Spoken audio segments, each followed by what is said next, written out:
Without objection. This morning I'd like to focus on immune versus non-immune, as opposed to conflating those who have natural immunity plus the vaccination.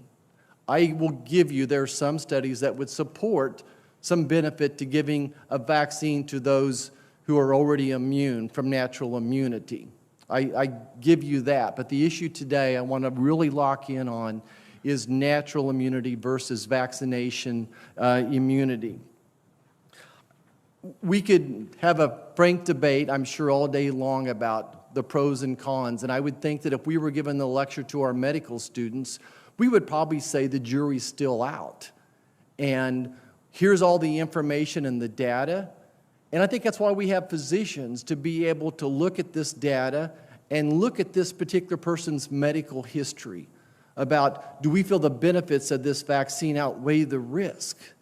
And Dr. Walensky, my question for you is going to be, are you so convinced that this data is so much in favor of that the vaccine by itself is better than natural immunity by itself? Are you so inclined to give that advice to the White House and separate the Navy SEAL that I talked to yesterday from the military? A young, healthy Navy SEAL, he's probably got, oh my goodness, if he gets COVID, a 1 out of a million chance of having a serious hospitalization. At the same time, he has a 50 out of a million chance of getting heart swelling, which knocks him out of being a Navy SEAL at least for 6 months and probably forever.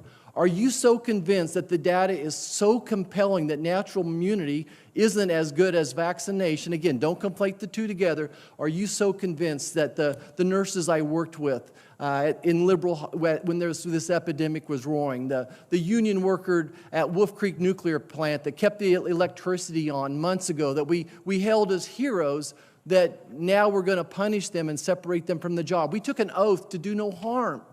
Are you so convinced, is the data so compelling that you think that's what we should do?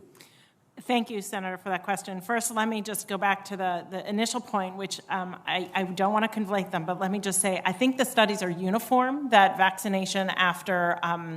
That's not my question. Right, I understand that, That's but I not my want to make question. sure that we correct the record, because I do believe that you said some We studies. said I that think 3 times. I We think the get studies that. are uniform. Okay, so if we're looking at infection-induced immunity versus vaccine-induced immunity, and we did transparently put a full review of the literature that's out there, 96 studies. I think if we were talking to our medical students, we would tell them that we do not have a correlate of protection.